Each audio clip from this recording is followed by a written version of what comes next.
요한복음 11장은 예수님께서 죽은 나사로를 살리는 이야기가 나옵니다.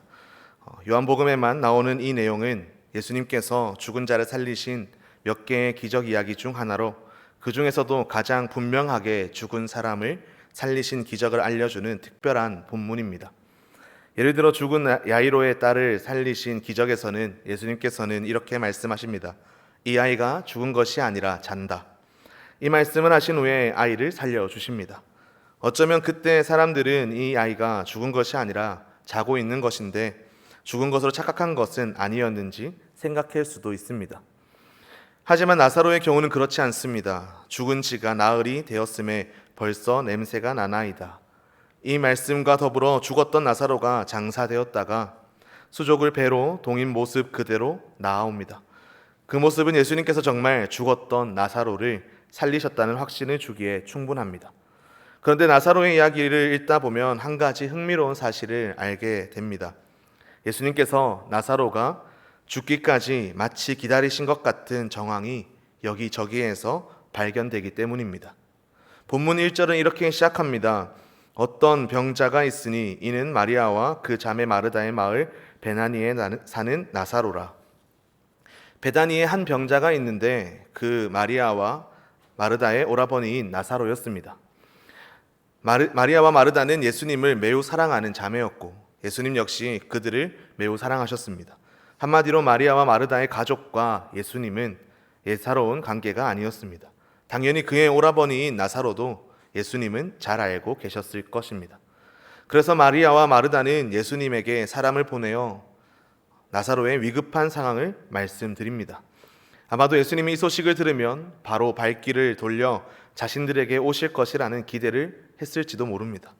그런데 예수님의 반응은 의외였습니다. 나사로가 병들었다 함을 들으시고 그 계시던 곳에 이틀을 더 유하시고 그 후에 제자들에게 이르시되 유대로 다시 가자 하시니, 요한복음의 이야기 흐름을 보면 나사로가 위급한 상황이라는 소식을 들을 때 예수님은 예루살렘 지역에 계셨습니다. 거리상으로 예루살렘과 나사로의 집인 베다니는 약 2km 정도밖에 되지 않았습니다. 한마디로 반나절 길도 되지 않는 거리에 예수님이 계셨다는 뜻입니다. 그런데 성경은 예수님이 나사로에 대한 소식을 듣고 이틀이나 더 그곳에 머무셨다고 말합니다. 그러고 나서 이틀 후에 베다니로 가지도 않으셨습니다. 예수님은 또 다른 지역 베다니에서 더 먼 유대 지역으로 나가셨다고 성경은 기록하고 있습니다.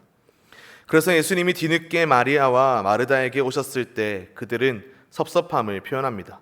마르다가 예수께 여짜오되 주께서 여기 계셨더라면 내 오라버니가 죽지 아니하였겠나이다.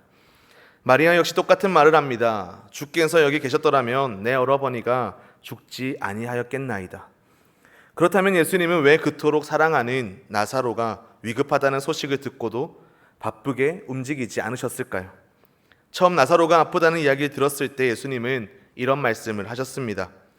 예수께서 들으시고 이르시되 이 병은 죽을 병이 아니라 하나님의 영광을 위함이요 하나님의 아들이 이로 말미암아 영광을 받게 하려 함이라 하시더라. 예수님이 나사로는 죽지 않는다라고 잘못 판단해서 시간을 끌다가 그만 나사로가 죽은 상황을 맞이한 것일까요? 우리가 알고 있는 예수님은 그런 분이 아니지 않으십니까? 예수님은 모든 것을 다 아는 분이신데 왜 그런 판단을 하셨을까요? 요한복음 11장 11절 이하를 보면 예수님이 다른 곳에서 긴 시간을 보내다가 갑자기 제자들에게 말씀하시는 내용이 나옵니다. 이르시되 우리 친구 나사로가 잠들었도다. 그러나 내가 깨우러 가노라. 예수께서 밝히 이르시되 나사로가 죽었느니라. 예수님께 나사로의 소식이 전해졌다는 내용이 아무것도 보이진 않지만 예수님은 나사로가 죽었다는 사실을 아셨습니다. 그리고 이제 내가 그를 깨우러 간다라고 말씀하십니다. 그러니까 예수님은 나사로가 죽어가는 것을 알면서도 의도적으로 긴 시간을 밖에 계셨다는 뜻이 됩니다. 그리고 나사로가 죽은 다음에야 나사로를 깨우러, 나사로를 그를 살리러 간다라고 말씀하시면서 베다니로 향하신 것입니다. 이런 정황으로 볼 때 예수님은 분명 어떤 목적을 가지고 나사로가 죽기까지 기다리셨다는 사실을 알 수 있습니다. 예수님은 왜 그렇게 하셨을까요? 이 병은 죽을 병이 아니라 하나님의 영광을 위함이요 하나님의 아들이 이로 말미암아 영광을 받게 하려 함이라 하시더라. 여기에 예수님이 시간을 끄셨던 한 가지 이유가 드러납니다. 그 이유는 나사로가 죽은 다음에 그를 다시 살려냄으로써 영광을 받고자 하셨다는 것입니다. 예수님이 어떤 분이셨는지를 알려주고 예수님의 능력이 어느 정도인지를 분명하게 드러내는 역사를 통해 영광을 받기 원하셨던 것입니다. 이것이 예수님이 나사로가 죽어가고 있음에도 시간을 끄셨던 첫 번째 이유였습니다. 또 한 가지 이유가 있습니다. 그것은 예수님이 죽은 나사로를 살리기 위해 하나님께 드리는 기도의 내용에 잘 드러나 있습니다. 돌을 옮겨 놓으니 예수께서 눈을 들어 우러러보시고 이르시되 아버지여 내 말을 들으신 것을 감사하나이다. 항상 내 말을 들으시는 줄을 내가 알았나이다. 그러나 이 말씀하옵는 것은 둘러서 무리를 위함이니 곧 아버지께서 나를 보내신 것을 그들로 믿게 하려 함이니이다. 이 말씀을 하시고 큰 소리로 나사로야 나오라 부르시니. 예수님은 하나님이 예수님의 말을 들으신다는 사실을 모든 사람이 밝히 알게 하고 더 나아가 예수님을 믿게 하려고 하셨던 것입니다. 예수님이 하나님께로부터 보냄받은 자임을 분명히 믿게 하기 위해서 나사로를 살리는 기적을 보여주시겠다는 의미입니다. 예수님께 이렇듯 모든 사람이 믿게 하려 한다고 말씀하셨는데 그러면 마리아와 마르다는 믿지 못하고 있었을까요? 사실 그들은 예수님을 믿고 있었다고 할 수 있을 것입니다. 마리아는 이렇게 말하지 않았습니까? 주께서 여기 계셨더라면 내 오라버니가 죽지 아니하였겠나이다. 그러니 마리아와 마르다는 예수님이 오시면 나사로를 살릴 수 있다는 믿음을 분명히 가지고 있었습니다. 그런데 그만 나사로가 죽고 만 것입니다. 이것이 예수님을 향한 불만과 탄탄으로 표현되고 있습니다. 마리아와 마르다는 나름 믿고 있었는데 그들의 믿음은 이런 것이었다라는 생각이 듭니다. 현실의 문제, 질병의 문제, 이 세상의 모든 문제를 주님은 분명히 해결해 주실 수 있다. 그러니까 나사로가 아무리 나쁜 병에 걸렸더라도 주님이 오시기만 하면 분명히 살려내실 수 있다. 그런데 나사로가 죽은 다음에는 그 믿음이 더 이상 작동하지 않았습니다. 죽음 이후까지는 아니었던 것 같습니다. 그래서 그가 죽었을 때 마리아와 마르다는 절망하며 이제 주님이 오셔도 더 이상 소용이 없다고 생각했던 것 같습니다.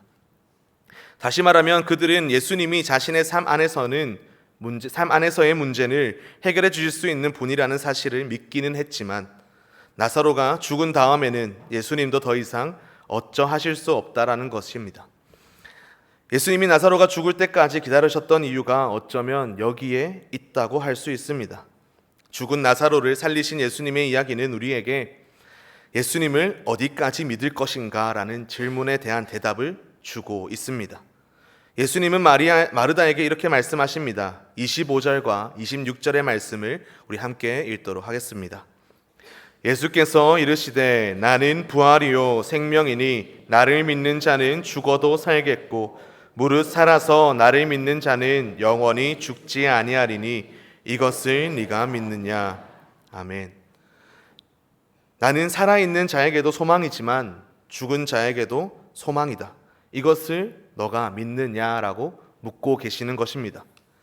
만약에 예수님을 믿는 믿음이 이 세상을 살아가는 데에 소용이 있는 것이라면 예수님은 나사로를 살리는 기적을 보이지 않으셨을 것이고 또 보이실 수도 없었을 것입니다. 이 세상에서 힘들게 살아가는 사람들을 고치는 데만 주력하셨을 것입니다. 보지 못하는 사람들의 눈을 열어주시고 중풍병자와 듣지 못하는 자를 고쳐주셨을 것입니다. 그러나 예수님의 능력은 이 세상에서 우리가 살아가는 데만 국한된 것이 아닙니다. 예수님은 우리가 죽음에 삼켜진 다음에도 우리를 살려내시는 분이십니다. 그래서 예수님은 나사로가 죽을 때까지 기다렸다가 그를 살려내는 아주 특별한 기적을 우리에게 보여주신 것입니다. 이 땅에서 건강하고 행복하게 살고 병이 들었을 때는 병고침을 받기도 하며 살기를 원하는 것이 우리가 예수님을 믿는 하나의 이유일 것입니다. 예수님은 이 땅에 살아가는 우리에게 능력과 긍휼을 베푸시는 분이시기 때문입니다. 하지만 그렇게 살지 못하고 죽음 속으로 들어가게 된다고 하더라도 주님은 우리를 살릴 수 있는 분이십니다. 이것이 우리가 예수님을 믿는 이유라고 할 수 있습니다. 그 사실을 가르쳐 주기 위해 모범 수업으로 나사로를 살리는 기적을 보여주신 것입니다.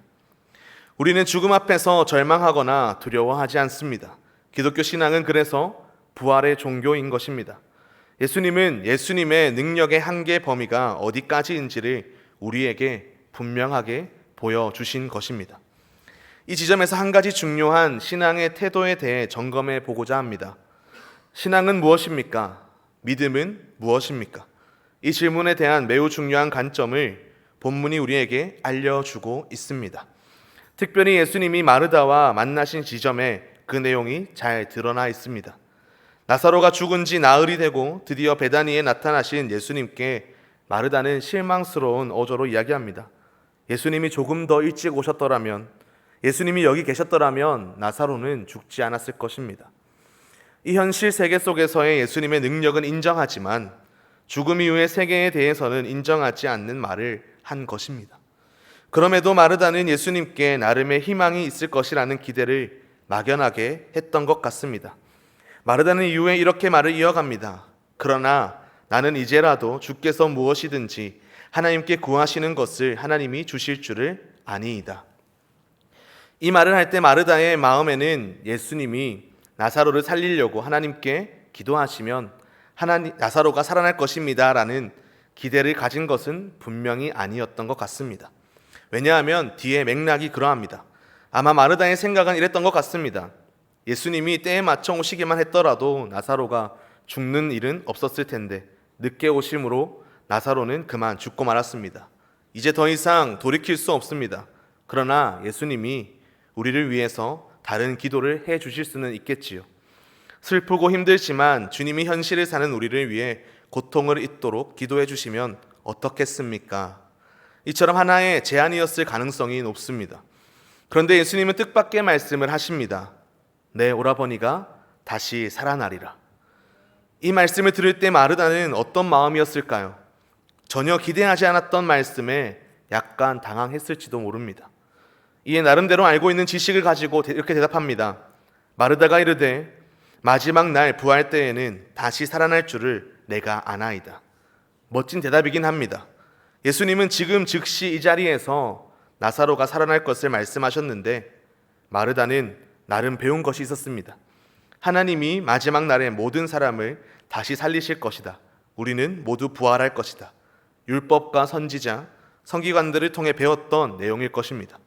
그래서 예수님께 말씀드립니다. 그렇습니다. 지금은 아니겠지만 언젠가는 나사로가 살아날 것을 저도 배워서 알고 있습니다. 주님 감사합니다. 어찌 보면 위로가 됩니다. 마르다의 대답 중에 이런 표현이 나옵니다. 내가 아나이다. 그런데 예수님은 이 안다라는 말에 이어서 다음과 같이 말씀하십니다. 나는 부활이요 생명이니 나를 믿는 자는 죽어도 살겠고 무릇 살아서 나를 믿는 자는 영원히 죽지 아니하리니 이것을 너가 믿느냐. 예수님과 마르다의 대화의 흐름을 보면 마르다는 계속해서 내가 아나이다 라고 말하고 있고 예수님은 믿느냐라고 말하고 있으십니다. 즉 믿음에 대해서 말씀하고 계신 것입니다. 마르다가 내가 안다라고 말할 때 예수님은 나를 믿느냐라고 물으며 질문과 단어를 바꾸십니다. 믿음은 무엇입니까? 신앙은 무엇입니까? 우리는 때로 믿음을 내가 아는 무엇으로 정의할 때가 있습니다. 우리는 신앙생활을 하면서 많은 훈련을 받습니다. 설교 말씀이나 성경 공부 또는 여러 신앙 훈련을 통해 하나님에 대해서 많이 알아갑니다. 우리는 신앙 안에서 꽤 많은 것을 알고 있습니다. 예를 들어 삼위일체 하나님을 우리는 알고 있습니다. 성부, 성자, 성령, 그러나 한 분으로 계시는 하나님을 우리는 배워서 알고 있습니다. 또 하나님이 마지막 날 모두를 심판하실 것이고 결국 모든 악인을 멸망시킬 것이라는 사실을 성경을 통해 배워 알고 있습니다. 그리고 하나님을 경외하는 모든 사람에게 하나님이 은혜를 베푸신다는 사실도 알고 있습니다. 마르다 역시 그와 같은 흐름 속에서 안다고 말하고 있는 것입니다. 나의 오라버니가 죽었지만 언젠가는 다시 살아날 것을 나도 배워서 알고 있습니다. 이것이 신앙 아닙니까? 라고 말하고 있는 것입니다. 그런데 예수님은 다시 고쳐서 물으십니다. 나는 부활이요 생명이니 이것을 너가 믿느냐? 즉 너는 나에 대한 믿음이 있느냐라는 질문으로 바꾸신 것입니다. 무엇을 알고 있느냐? 무엇을 고백하고 있느냐라는 질문이 아니라 누구를 믿고 있느냐, 누구를 의지하고 있느냐라는 질문으로 바꾸신 것입니다. 한마디로 부활이며 생명이 되는 나를 너는 믿고 있느냐라고 질문하는 것입니다. 신앙이 무엇입니까? 우리는 신앙을 교리로 정하고 그 교리를 통해서 신앙을 배워갑니다. 신앙 안에는 알아야 하는 것도 많고 그것들이 신앙생활에 많은 도움이 되기도 합니다. 하지만 신앙생활은 교리를 아는 것, 성경의 내용을 아는 것을 넘어섭니다. 사실 신앙은 이보다 훨씬 더 미련한 만큼 단순합니다. 이것이 신앙의 모습입니다. 우리가 많은 것을 알지 못해도 우리는 믿음을 가질 수가 있고 믿음을 통해 능력을 경험할 수 있습니다. 이것이 신앙의 신비입니다. 예수님이 우리를 당연한 모든 문제를 해결해 주실 수 있는 분이라는 사실을 믿는 것입니다. 이 땅의 문제뿐만 아니라 우리가 풀지 못하는 문제, 죽음까지도 해결해 주시는 분이라는 사실을 믿는 것입니다. 이것이 믿음이고 신앙입니다. 그러므로 은혜는 주님께 무작정 달려드는 사람이 누리게 되어 있습니다. 그래서 어떤 맹인은 예수님이 길에 지나가실 때 그 소식을 듣고는 소리내어서 외치지 않았습니까? 다윗의 자손 예수여, 나를 불쌍히 여기소서. 이 말을 하고 그는 놀라운 기적을 경험했습니다.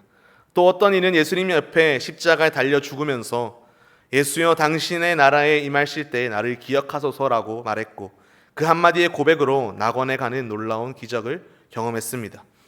예수님을 믿고 예수님께 모든 것을 거는 것, 이것이 진정한 신앙이라고 할 수 있습니다. 예수님 안에 생명이 있습니다. 예수님 안에 능력이 있습니다. 예수님 안에 소망이 있습니다. 이것이 우리의 믿음입니다. 예수님이 길이 되시는 것입니다. 어떤 아이가 높은 곳에 있습니다. 아래에는 아버지가 있습니다. 아빠, 내가 여기서 뛰어내리면 아빠가 나를 받아주실 거죠? 나는 그것을 알고 있어요 라고 이야기하는 아이가 있다고 한번 생각해 봅시다. 물론 아이는 아빠에 대해 분명히 잘 알고 있습니다. 그런데 또 다른 아이는 그저 아빠가 아래에 있는 것을 보고 아빠하고 뛰어내립니다. 그러면 아빠는 어떻게 합니까? 아이를 어떻게든 받아내려고 하지 않겠습니까? 아빠라고 부르고 뛰어내리는 것, 뛰어드는 것, 그것이 바로 신앙이고 믿음입니다. 고상한 경건의 지식도 중요하고 필요하겠지만 정작 은혜는 예수님을 향해 울부짖는 사람이 누리게 되어 있습니다. 삶의 문제가 있으십니까? 질병이 있으십니까? 출구가 없는 막힌 곳에 들어서셨습니까? 예수님께 부르짖으시기 바랍니다. 예수님은 이 땅에서 우리의 모든 문제를 해결해 주실 수 있는 유일한 통로이며 해결책입니다. 그리고 우리가 이 땅에서 해결하지 못하는 일까지도 이미 완전히 해결하고 우리를 기다리시는 전능한 주님이십니다. 주님의 그 은혜가 함께하는 삶을 살아가는 저와 여러분 모두가 되시기를 주님의 이름으로 축복합니다. 기도하겠습니다. 참 좋으신 하나님 감사합니다. 오늘 마르다와 예수님의 만남 속에서 우리가 어떤 믿음을 가지고 살아가고 있는지 돌아보게 하시니 감사합니다. 오늘 우리도 마르다처럼 주님의 능력을 지식으로만 아는 신앙, 멀리 있는 이야기로만 여기는 신앙을 가지고 살아가고 있지는 않습니까? 이제는 아는 신앙을 넘어서 지금 여기서도 역사하시는 예수님을 믿는 믿음으로 나아가게 하여 주시옵소서. 주님은 이 땅에서 우리의 모든 문제의 해답이 되시는 분이십니다. 죽음조차도 주님 앞에서는 끝이 아니며 절망조차도 주님 앞에서는 새로운 시작이 됩니다. 주님은 부활이시며 생명이십니다. 눈물과 슬픔 앞에서도 무너진 기대와 상실 앞에서도 예수 그리스도는 지금도 살아 역사하시며 우리 삶에 개입하시는 전능하신 주님이심을 믿습니다. 하나님 아버지, 때로는 우리가 해결할 수 없는 문제들로 낙심할 때 이 말씀을 다시 기억하게 하여 주시옵소서. 예수님은 우리가 해결하지 못하는 그 문제 앞에서 이미 완전한 해답을 가지신 분이심을 믿게 하여 주시옵소서. 그리고 그 문제 너머에 우리를 기다리고 계시는 주님이심을 신뢰하게 하여 주시옵소서. 지식에서 머무는 신앙을 넘어서 삶 속에서 경험하고 순종하는 살아있는 신앙, 믿는 신앙으로 살게 하여 주시옵소서. 이 모든 말씀 그 누구보다 우리를 사랑하시는 예수님의 이름으로 기도드립니다. 아멘.